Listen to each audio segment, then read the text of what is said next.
Good evening. Today is Thursday, May 13th, and welcome to the 8:30 show. I'm KJ, and every Thursday night you'll find me here at 8:30 p.m. on YouTube at Metro Conservative Media. Please hit the subscribe button and give me a thumbs up. At the same time, I'm also live on Facebook at the Metro Conservative Media Facebook page. Please like our page and join the conversation by commenting on this video. What we will do is we will check the comments throughout the show and you can join in. We will answer your comments and respond to them with my guests. So this is a show where I chat with various individuals about their conservative journey. Tonight, my guest is political analyst Marie Fischer. She is also a member of Project 21 and second vice president of the Maryland Federation of Republican Women. All right, so let me bring her on. How are you, Marie? Oh, fine. How are you doing? I am well, thank you. And do you prefer Marie or Miriam? Either one's fine. Okay. All right. So thank you so much for joining us tonight. Again, it's such an honor to have you on here. I know you do so much in the community and then with the Republican Party. So I'm really excited about our show tonight. Well, thank you. All right. So what I'll do is I'll start out with just a fun kind of random question and answer segment so the audience can get to know you a little bit better in kind of a cool, fun way. All right. Before we get into politics. Everything else, yeah. All right. All right. So let me see here. So the first question is, what is your most unpopular opinion? Something you have that you figure is not very popular, but it's something that you have an opinion on. It could be anything. Doesn't have to be politics. I have one, but okay. I don't want to say it out loud. Let me think of something else. Okay. Can we come back to that one? Yeah, that's fine. Okay, let's see. Okay, which would you prefer, or what do you believe in? Get the vaccine or natural immunity for the COVID-19 vaccine? I believe in natural immunity. Okay. What about this? What quality do you value most in your friends? Honesty. Okay. Honesty is the most important. Because if you want a friend, you don't want a yes person. You want someone who's gonna, be there for you and tell you the truth. So, like, if you look like whatever, you want to hear that. You don't want to go out looking looking like that whatever, and they don't tell you. Right. Exactly. I agree. Same way. And then, lastly, what is a challenge you would never want to face again, or you would never want to face? I would say, face again is getting used to speaking in public. Even though I do it now, and I know people think it seems like I do it easy. It took a long time for me to get to this point, to be able to speak in public, talk to people, because I am, hard to believe it. And you have people who are really close to me, they know I'm technically an introvert. Really? Okay. But when I get on, whatever I'm interested in or passionate about, then I can come out. But otherwise, if I talk to somebody or meet someone new, it takes me a while to warm up to people. Okay. Yeah, well, that's definitely something you've learned to do well, because I would have never known you were an introvert or not used to that. So you're doing a great job. All right. And if you wanted to go back to what is your, if you don't have anything right now, that's fine. But I do have something, but it's really personal and it affects somebody in my family. So that's why I want to say it. Okay, years from now, this person will look at it and go, oh, yeah. Okay, yeah, no, you don't want to say that then. All right. So, I definitely want to discuss what's going on in Israel and the Gaza Strip. But before I do that, I would like to talk about your conservative journey. So, can you just tell us? And you are you're Jewish. You're an Orthodox Jew. Is that right? Also, correct. Yes. So, can you just explain to the audience who may not know when did you become an Orthodox Jew, and when did you start your conservative journey? Well, I converted to Orthodoxy 27 years ago this October. So, okay. So it's been a long time. I did, went off for a while, but came back. And so, that's where I hold. My conservative journey, it's interesting. It sort of parallels my becoming a religious Jew. Because initially, when I was younger, I was involved in the college Republicans. And then after college, I tried to be with the Young Democrats and try to do this and do that. I wasn't really into politics. I was just sort of just there. But I noticed, most of my conservatives started after I became Orthodox. Republicans and conservatives were more pro-Israel than Democrats were, even going back 20-some years ago. And that slowly, initially I wasn't Republican. For a long time, I was a Libertarian. And I was interested, as independent, then I was Libertarian, thanks to, Ron Paul, who is a Republican, but he leaned heavy Libertarian. And that's what got me interested. And, I always leaned to the right. I was always more conservative. And, when the presidential election 2016, I realized I need to jump in with both feet because I realized, I can't stay on the sidelines. And even though Libertarian is not on the sidelines, they're not one of the major parties. And I knew I wouldn't be able to vote in the primary unless I switch. And that's when I did the switch. Oh, so you switched from Libertarian to Republican. Yeah, you'll find a lot of Republicans, they hold Libertarian viewpoints, or they were Libertarian, became Republican. Because even here in Maryland, the Libertarian Party is no longer an official party. So they're no longer can be on the ballot here because they never get enough support. Okay. Oh, wow.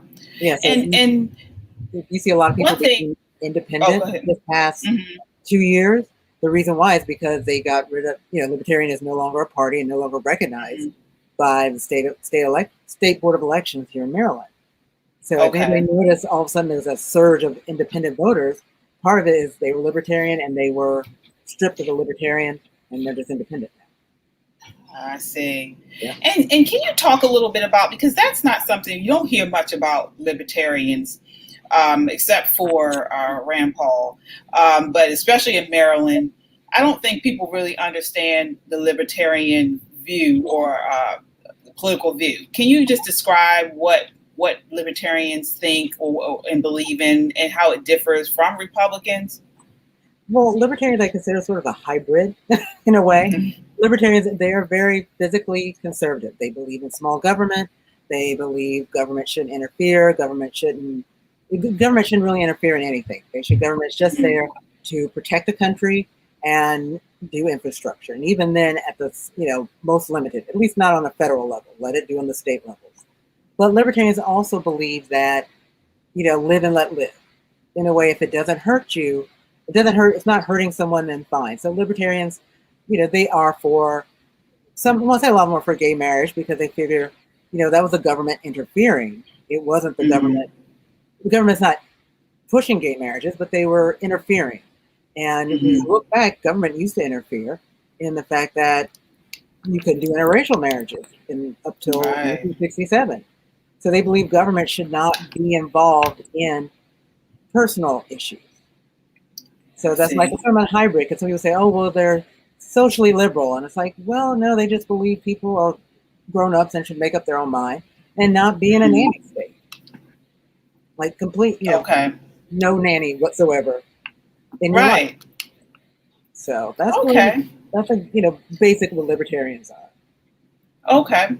And then with like a hot button issue like abortion. So would that be the same way where libertarians feel like they shouldn't get involved in that also? So they believe the government shouldn't have. They probably believe government shouldn't restrict or say yes or no. Like government should just stay out completely and let that be an individual choice. I But see. Okay. at the same breath, they believe government probably shouldn't even fund abortions because that's new Oh. government intervention. They believe that money, you shouldn't give your tax money to abortion. If people want it, then let them get it. If they don't, they don't. Don't spend our money on it. Let people spend their own money on it. So Okay. I consider libertarians are like I said, a very good hybrid. Mm-hmm. Wow, I didn't know that. I Yeah. didn't know that at all either. Okay. All right. And so was there one issue for you, one particular issue where you just like you felt like this is a core issue that made you change to Republican, or is it just you're in Maryland and they just got rid of Libertarian Party? Well, they just got rid of the Libertarian Party in the last couple of years. I was already a Republican. Okay. So Okay. yeah, I was already a Republican by then. But for me, I liked Libertarian what it stood for, but I also realized whenever I voted Republican. Whenever Okay. how I leaned, I always leaned Republican. When I did surveys, they said, what are you? And I say Libertarian. They said, do you lean more Democrat or lean more Republican? I was always more Republican at the end of the day. So, and part of me was Okay. thinking, Libertarian Party just can't seem to get it together. Mm-hmm. If they could, I think they would be a really strong force in this country, but Mm-hmm. they just can't seem to get it together because I think they would attract a lot of different people. And I think they would attract Okay. young adults too, because they sort of Mm-hmm. have that attitude of, just leave us alone. Right. But Right. get it together. So I, went into the Republican Party. Okay. All right. And then as far as so you live in the city, Mhm. and you are African American. So here in Maryland, that is something that most people like that are leaning more on the Democrat Party. So how is that? How do you navigate that as as a woman, as an African American, and an urbanite? Um, How do you I mean, navigate that? well, I'm a new urbanite because I just moved here in December. Right. So Okay. before I was out in Western Maryland, which was Oh. red, but now it's purplish, bluish. So out there, it Mhm. was like, it's interesting. I had met a lady out there. She was 93 years old. I can't remember her name right now, but I sat and talked with her, and I asked her, what made you register as a Republican? She says, well, back in those days, if you were black, you were a Republican. Okay. So she registered Republican back in, I think, the 40s or the 50s. Wow. Yeah. So she has been a Republican all her life. Hmm. So she's been Okay. a Republican. In fact, she says Governor Hogan's father was in the Young Republicans with her. Hmm. So, Wow. yeah. Okay. Mhm. I All know. right. Well, I wanted to kind of talk with you because I know you are heavily involved in, of course, as a converted as a Jewish.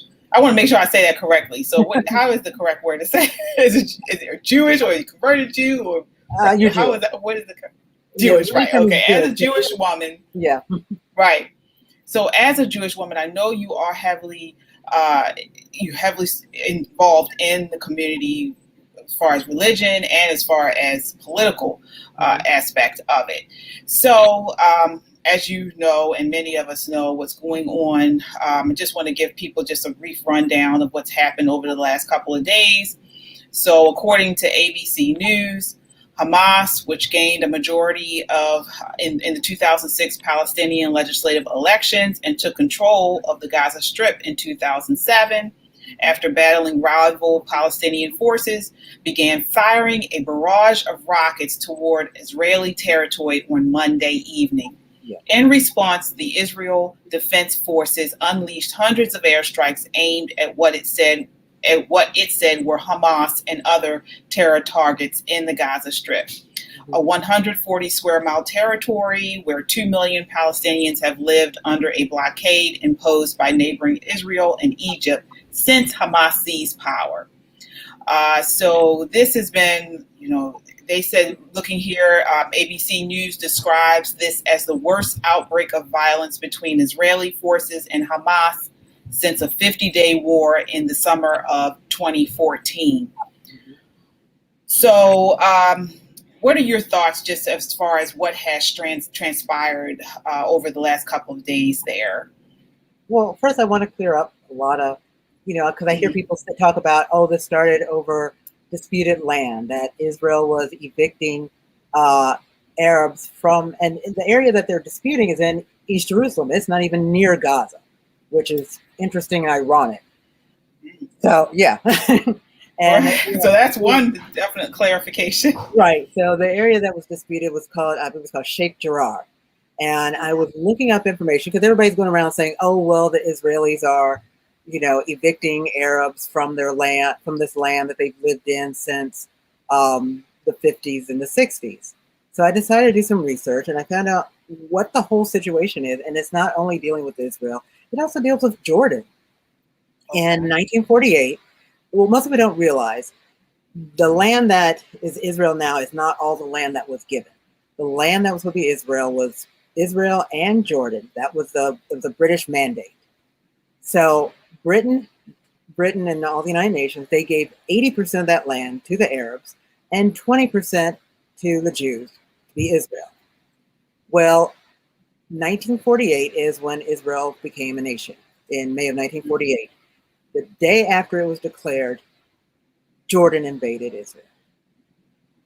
Like people said, they weren't happy with their 80% of the land.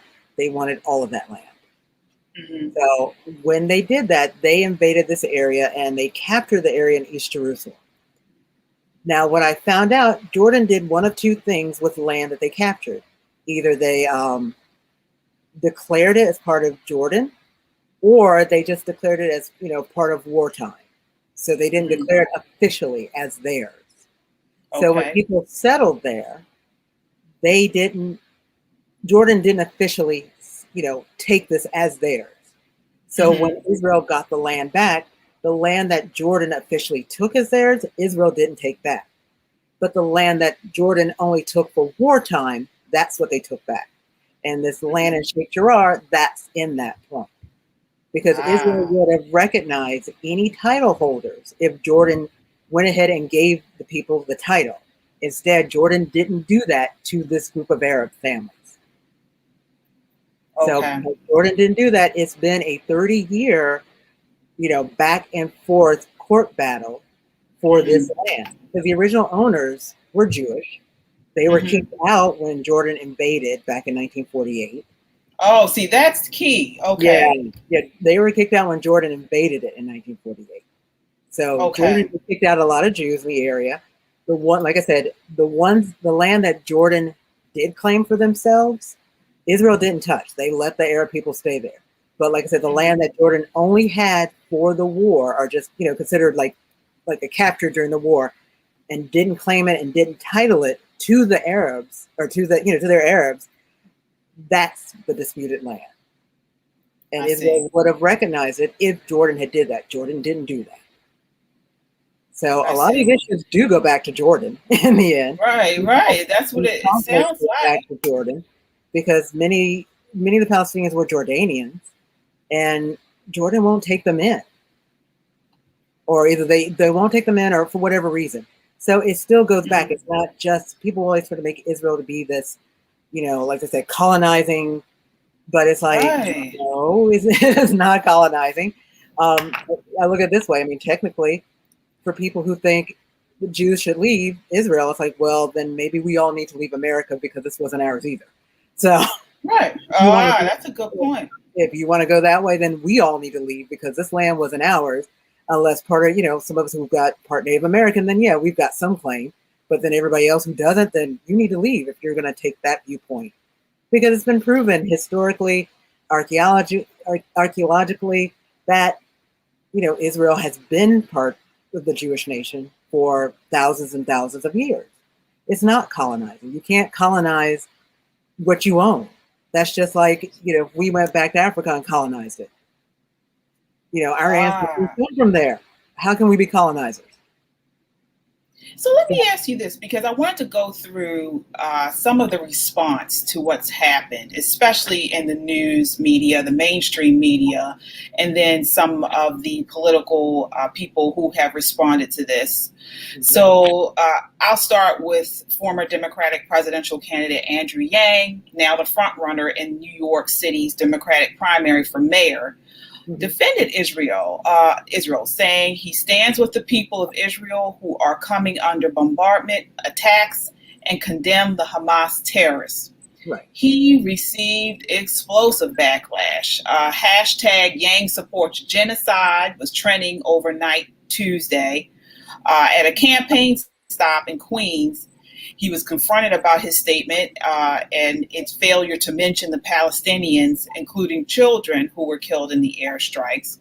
And then he sort of kind of walked back and basically said that he did want to include them in what he feels. He wants to acknowledge what was going on there, and he felt like he quoted oversimplistic and failed to acknowledge the pain and suffering on both sides. So, of course, Representative Alexandria Ocasio-Cortez, New York Democrat, condemned his comments. Occupation of Palestine called Mr. Yang's comments utterly shameful.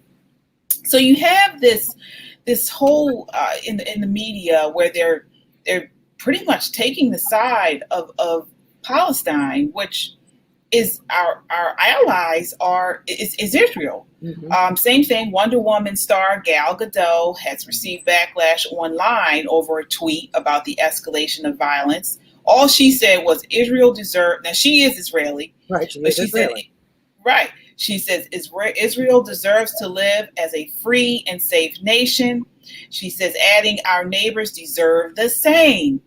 She got explosive backlash on this also. She was criticized by supporters of Palestinian cause who pointed to her service in the Israeli military.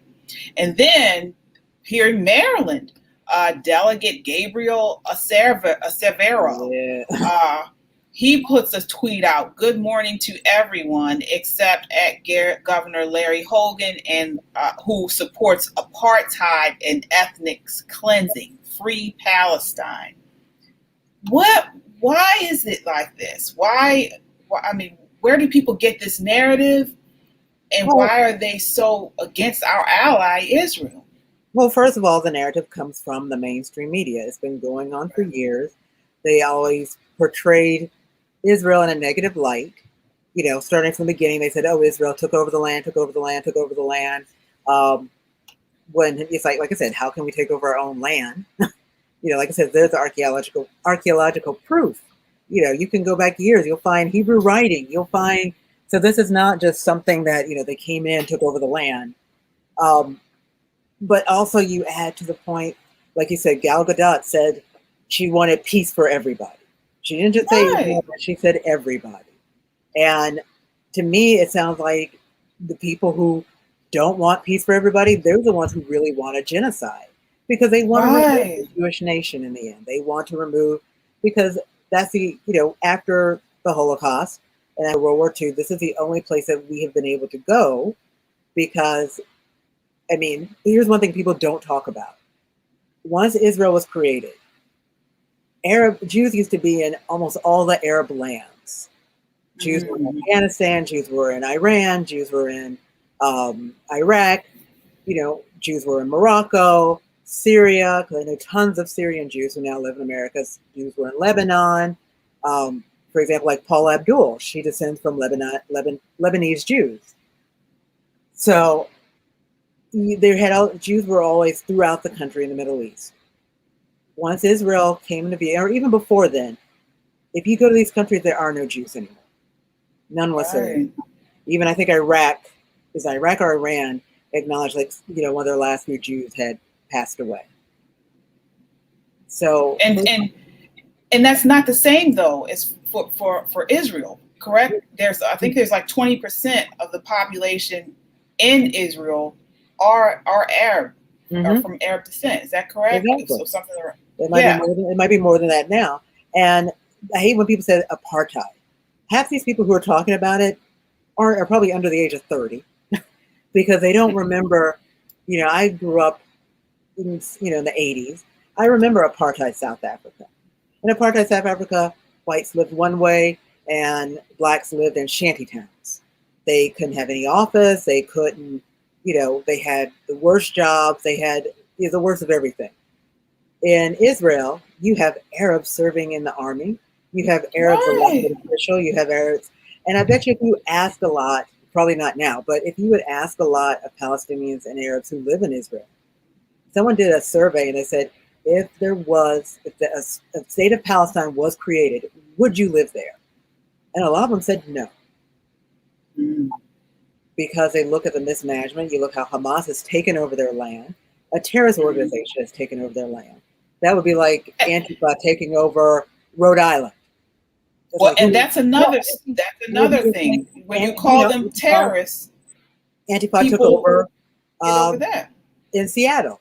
That little, what was it called? That area they had this past summer. That would be the equivalent. Right. When you think about it, it's like, so how many people would live there? I don't think so. Right. And Israel, they try to make like the apartheid state. It's not apartheid. Israel just wants to get rid of people who are terrorists, who want to get rid of them, who want to kill them. Wouldn't any country want that? But anybody who wants to live peacefully, side by side, coexisting, they have no problem with that. Like I said, you have Arabs that are in the IDF. You have Arabs that are elected officials. If it was a true apartheid state, that would not happen because they wouldn't even get a chance to vote, or even they get to vote in Israeli elections. Blacks did not vote at South Africa at all. So most of these people don't even know what apartheid is if it bit them on their butt. And half these people who are speaking, have any of them gone to Israel? Have they been there, not just a tour? I mean, really go in, not as some official person, but just go in as an unknown person. Talk to the people, go about the land, not some guided tour. If you can say that and you can do that and then come back and tell me that, fine. But none of them have done that. Most of them are talking, they're talking, and then when they go in as officials. Like I said, put on a disguise, go in as nobody, and find out what's really going on. They'd be pleasantly surprised, but they don't want that narrative. Again, the mainstream media wants to portray this narrative. Right. And even not just mainstream media, but Congress people. You have Representative Ilhan Omar. She said, many will tell you Israel has a right to defend itself, to safety and security, but are silent on whether Palestinians have those rights too. Until we can defend the rights of Palestinians, just as we do Israelis, we have no leg to stand on when it comes to justice or peace. So she says that in, I think this week also. But then you counter that with the way Hamas has handled this whole violence. I mean, they used it's really Hamas holds Palestinian people that are there. They're hostage in a way.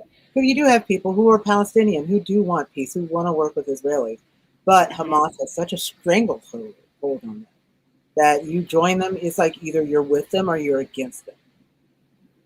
And if you are not with them, they treat you like, like any other Arab country. If you are not in line, you could die. So it's almost like gang life. Either you do this or you die. And not only that, but I was reading today, they were talking about, when we have these civilians who are being killed, children, women, and it's also due to the fact that Hamas uses them intentionally as human shields. I have here in 2014, The Atlantic published a piece titled "Hamas Quietly Admits It Fired Rockets from Civilian Areas." Again, the Daily Mail reported on the same story. Then in 2015, the New York Post reported Hamas stored mortars and other weapons in at least 3 UN schools during last summer's war and fired rockets at Israel from 2 of them. Exactly. So he's using these civilians as shields, and then they're getting caught in the crossfire. Exactly. Like someone always, Golda Meir says, we will have peace when they love their children more than they hate us. Because if you truly love your children, like any of us, you love your child, you would not put your child in harm's way. You would not. Well, he's quoted as saying, this attests to the character of our noble jihad-loving people who defend their rights in their homes with their bare chests and their blood. That's Hamas said in 2014. Yeah, but how many people really want that? I mean, No. a couple of years ago, it was two twins. They were Palestinian. They somehow got out. They converted to Judaism, and they're now in the IDF. Mm. And most people are like worried because they took pictures of these ladies and everything. Were just like, ooh, that's dangerous. Right. Because if they were ever found out, or if anyone could find them, they could find them, kill them, and torture them to show that, and hold them up as an example, as in this is what you don't do. Because we all know a lot of, I won't say all Arabs, but a lot of Arabs, especially those who are on the jihadists, they see all of us as infidels. Whether you're a Christian or Jew, if you're not a Muslim, you're an infidel. And can you go into detail just for those who don't know what is an infidel? An infidel, well, they consider anybody who is not Muslim. And in Muslim, okay. you're supposed to. In Muslim, you're supposed to. They want you to convert, or you're not worth anything. I see. So they look at anybody who is not a follower as an infidel. Oh, I see. Yeah. Okay. Again, this is the 8:30 show with Miriam Fischer. If you're watching and you have any comments for us, any questions or comments, please feel free to comment, and we will post those throughout the show. All right. We have Evie Harris who says Arabs, Muslims want Israel in the sea. Okay. Okay. Yeah. I mean, when you hear all of this and the way that Hamas is dealing with his people and the Palestinian state, you wonder how you have comments like the ones that have been in the media and the media narrative that has been pushed. I mean, I posted just a question on my Facebook page today, and I got a barrage of comments. I think I posted something about, I was asking a question about what was going on, and I characterized Hamas as a terrorist, and someone asked me, well, why didn't you say that about Israel? Or why'd you call them a terrorist? They're listed as terrorists. President Biden even said, yeah, they're listed as a terrorist organization. End of story. Right. The Hezbollah, Hamas, they are terrorist organizations. They've always been terrorist organizations. I find it interesting. I mean, most Americans don't realize they will blow you up too. It's not about the Israeli and Jew. They will blow you up also. Right. I have Joshua says, don't forget 2 of the sons of one of the founders of Hamas defected to Israel. Mm-hmm. Wow. He testified in the Knesset about what was going on. Yeah. So when you have these children of these, leaders of terrorist organizations coming out and saying, hey, this is what's really going on, that's who you need to listen to. All these people who are listening to the mainstream media, why don't you listen to the children who got out? Listen to them, hear what they have to say. And I mean, you will be surprised. And like I said, they asked Palestinians, would you live in, like Gaza or anywhere else if you could? They said no. And even you said the blockade is not only Israel, but Egypt. Egypt does not want them in Egypt. And if they're Arabs, why wouldn't you want them? So let's talk about the administration, because the Obama administration was very anti-Israel. Mm-hmm. Do you have any insight on why you believe this? What is the motivation for them to be like that, and then for people to push this narrative against our ally? I mean, I don't want to get into like conspiracy theories to hear different things about people. I don't know, because we've always, I noticed over the years, when there's a very Democratic administration, they'll say they're, pro-Israel, but they always did actions, or they would push Israel to make peace with the Palestinians, but they would always do it in such a way that Israel lost out. For example, under Clinton, they had it where Israel gave up land for peace, and we got neither. We lost land and we didn't get peace. And like someone said, if land for peace really worked, why aren't we at peace now? They came out of Gaza. Well, we were under the Trump administration, we were at peace, and people thought he was so divisive. My goodness, he declared, he moved Jerusalem, right? He moved that to he declared he this moved the embassy to Jerusalem. embassy, right? Embassy to Jerusalem, and people thought that was going to cause all kinds of chaos. Yeah, they thought it was going to be And you didn't, and everything. right?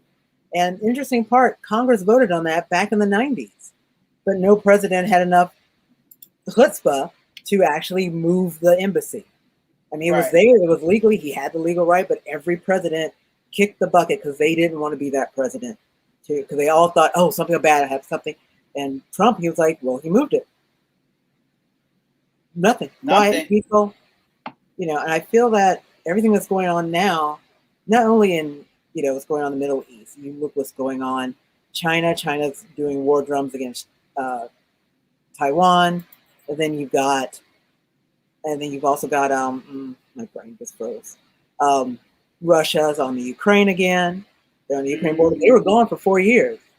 Remember, we didn't hear anything about Russia trying to go back into Ukraine. Now they're lining up that border again.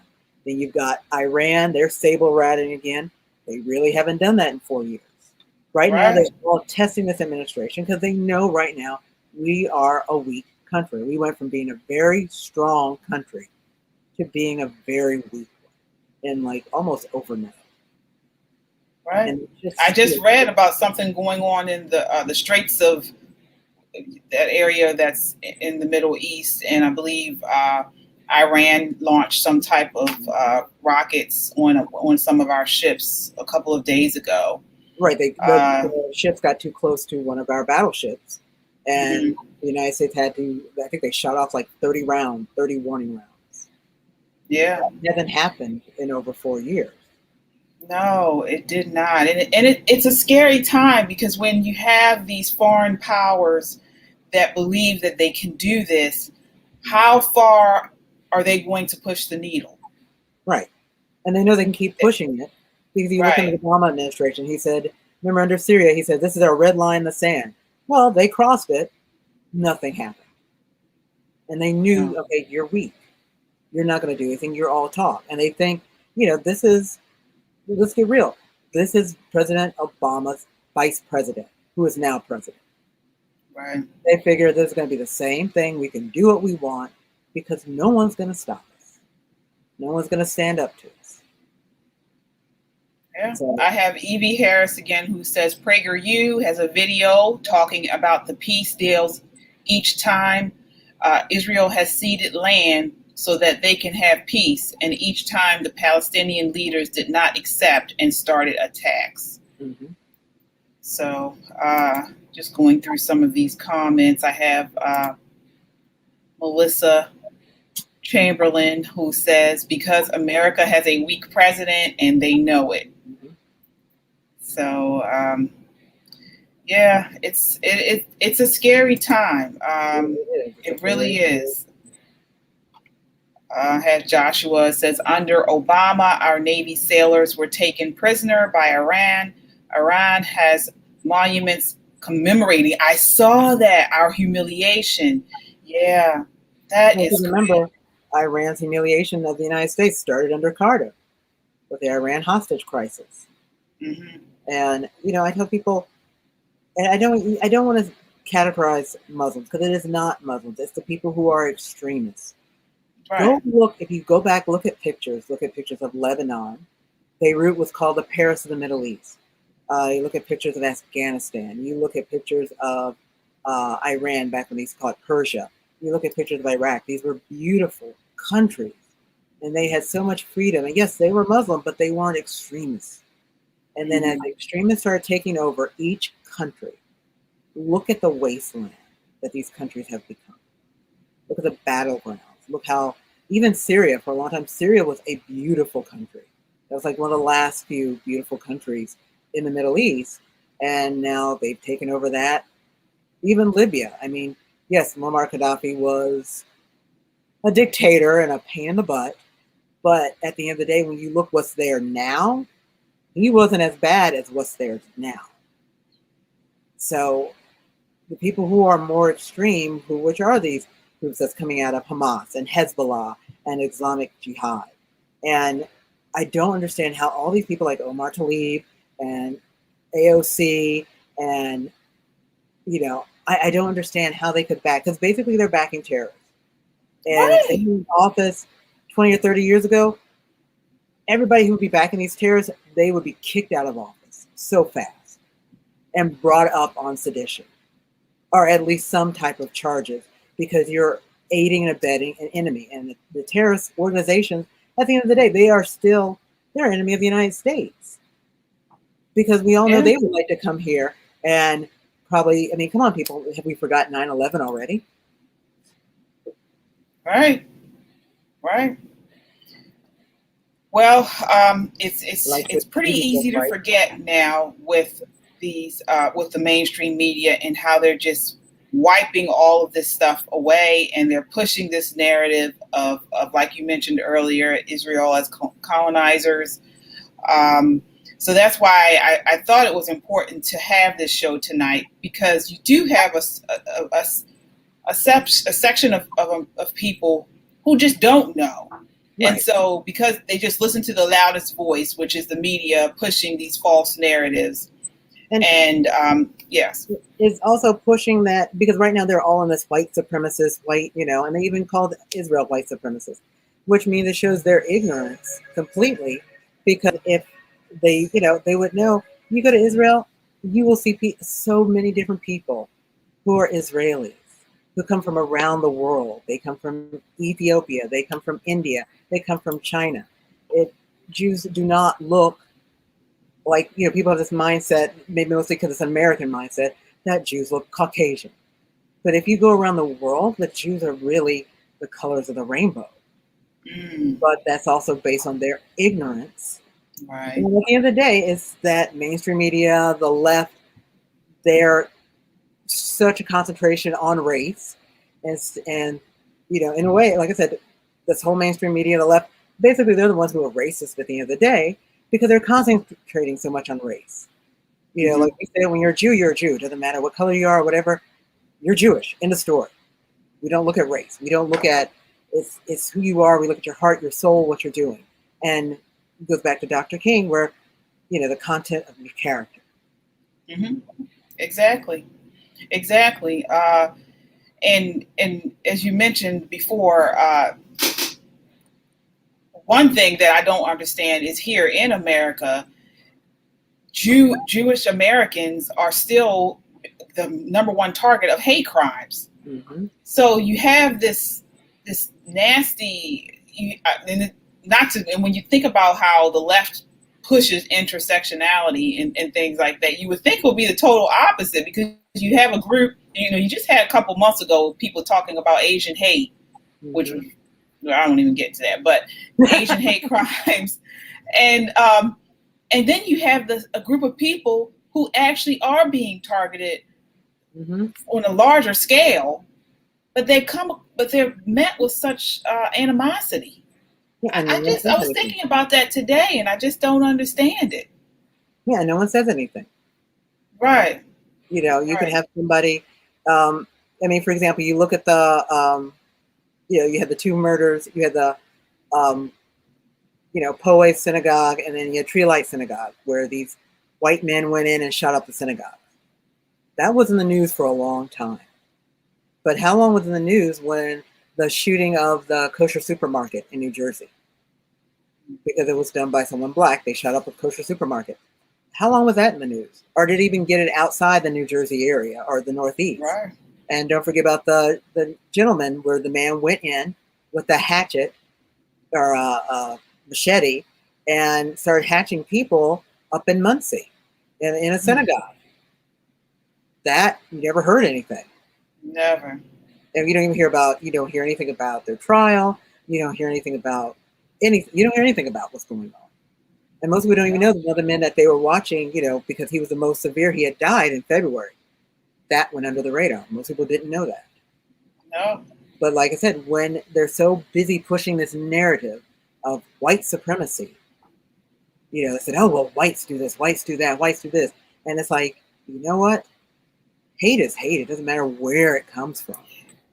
Hate is hate.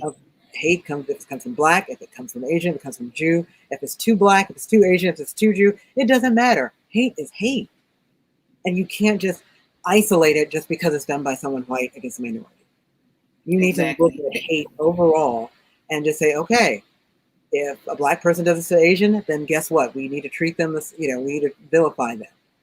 If a Hispanic person does something to, a black person, we need to vilify. It doesn't matter, but we're not there yet. They're too busy pushing this narrative to basically divide us, divide and conquer. And then how do we get to the root cause of why this is happening if we can't even identify the facts and what is actually happening? Right. We can identify the facts. Right. I mean, some of it's not even hate. Like the whole, Asian hate came out of that guy who shot up the massage parlor. And it turns out he was mentally ill. I said some of this hate is not hate. It's people who are mentally ill, but we don't want to attack that in America because that's still one of those subjects that's still offhand. And I'm like, well, if you did work on that, you might get rid of a lot of supposed hate in this country. All right. Well, we are coming to the end of our time tonight. Is there anything that you would like to leave the audience with? Well, I'll leave off of this. I always ask all of my guests, what is your number one concern for your community? And then what is your number one hope? My number one concern for my community and the country is that people are not really researching what's going on. People are being spoon-fed. They're accepting whatever the government media tells them and just goes from there. But my hope, I'm starting to see as we're all coming out of COVID, people are so anxious for that human interaction that I believe once we come out of COVID and the pandemics, and I have a feeling you might have a more unified America because we got through this. And if we start, interacting with each other on a one-to-one level or just smaller groups, we could get back and get rid of all these people who want to divide us and say, hey, we're America, we're Americans, we all love each other, we're just trying to get by, and we're not going to let you to separate any of us ever again. All right. Well, I really hope that's the case. I know I was reading, they posted, I think it was Huffington Post, or I can't remember what news corporation posted, but they said people are now saying, women actually saying that they feel more comfortable with masks because some people have anxiety now where when they have the mask on, it makes them feel much more comfortable. And some women said they're not spoken to by men as much or as often. So some people are actually, they enjoy wearing the mask. Doesn't that sound like Sharia law to you? Right, that's what I said. I said the same thing. I'm the exact opposite. Like I know, I want this mask when I see people's face. Right, I want to see people. I want to see their face. I want to see people smile. And right. You don't even know people. This happened to me last October. Yeah, last October. I was here in Baltimore grocery shopping, and I saw a lady who had a Trump mask on. And so I was like, oh my gosh. So I ran out to my car, got my business card, and then chased her down. And I went, hi. And then she turned to me and she goes, Marie, it's me, Deborah. Oh, you had a mask on, and I couldn't see her whole face. Oh, yeah. So it was someone I already knew, but it was just, because she had that mask on, I couldn't see her face. You know who she was. So I thought, oh wow, someone I knew, somebody else to recruit to join the Republican Party. Right. Oh, I never mind. You're always one of us. Yeah, I'm the same way. Like when I see people just passing by, strangers, generally I would smile. Sometimes I don't always say hi, but I would smile just to be cordial. But now you can't even see people when they're smiling. You don't even know what they're doing. Right. You only know people who are actually, you only know people who are truly smiling, because if people are really smiling, they smile with their eyes. Right. And come to learn, there are not a lot of people who all these smiles that people are giving you, they were fake. Right. Yeah. That's right. All right. Well, Marie, can you we're at the end of our time, as I mentioned. Can you, is there anything you'd like to share, or where people can find you, or any events that you'd like people to know about before we end tonight? Well, none in particular. Just, if you want to find me on social media, actually, I'm everywhere as Ebony Jewess. So Okay. that's really simple. I urge people, if you're Republican, get involved with your party. Even if you're conservative, get involved. People need to get involved. Talk to your neighbors. Just get out there, because right now I believe we're at the precipice of our country. We're either going to be a free country or we're not going to be a free country. And it's up to us as Americans, not the politicians, not those in charge. It's us. Because as long as we fight back, whatever they try to push down, no matter where you stand on the political scale, we will win. And I still believe the majority of Americans are more moderate and think more alike than they are different. Yes. Well, I do too. So thank you for that.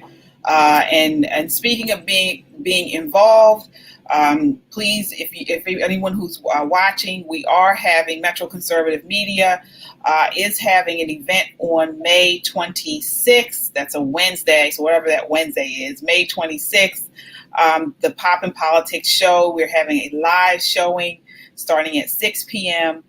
So we are going to have food and drinks. So come out, you can watch the show, get involved, and then meet new people, engage, and it should be a very fun and entertaining night. So if you want more information regarding that, you can go to Metro Conservative Media on Facebook, and the Eventbrite is on the page. You can also go to Eventbrite and do a search for Pop and Politics. You will find it there also. So that is something to do. All right. So again, that wraps up this episode of the 8:30 show. Like, share, and leave a comment on our Facebook or YouTube page at Metro Conservative Media. We love the feedback. Again, I hope to connect with you all next Thursday at the same time. Wishing you warm days and starry nights. Good night. Good night.